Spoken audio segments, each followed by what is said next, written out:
Guess where we're at? Yeah, once again, right? We're at the bridge. The bridge that stumbles a lot of people because they don't see the support beneath it. All they see is they see right through. Instead of thinking about all the steps they already came up, right? They already came up to this point, and they trust it because they see that it's supported right below their feet.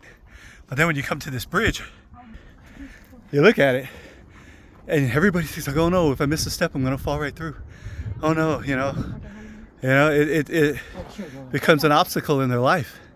Just like all the other obstacles in our life, we can't look past them, right? But you know what, when I see stuff like this, and I know I gotta get across, it's just opportunities for me to trust God, to be faithful just like He has through all the other things I've gone through in my life, right? All the other things that you've been through. A lot of people think, well, let me clean this up, let me clean that up, let me get done with doing drugs, let me get done with the alcoholism, let me fix my relationship before I come to God, before I let Jesus have a hold of my life. But you know what? God says, bring all your baggage. I want you to come now. Don't waste your time, because guess what? No matter how hard you try, you're never going to be able to do it on your own. It's after another. It's going to be one bridge after another. It's going to be one obstacle after another. Because guess what? When you get through this bridge and you get to the top, there's another one if you want to get to the very, very top. You can either take the trail and go around. But you know what?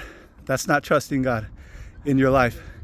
If you try all these other things, you try all these other religions, all these other beliefs, look at all the other, all the millionaires who've had everything they've ever thought that would make them happy. And still, one way or another, they're discontent with their lives.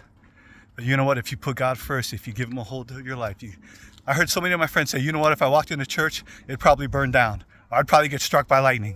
Guess what? If I was you, I'd take that chance. Because God has proven He's faithful and He loves you. And the Bible says that Jesus is the way, the truth, and the life. He's the way to heaven. He is the only truth that is unfailing and unwavering. And if you give Him control of your life, He will teach you the way through His word to live your life so that you can have peace beyond all understanding. All right? So we're going to go over the bridge again. And we're going to make it because we put all our hope, our faith, our trust in Jesus. No fear. Amen.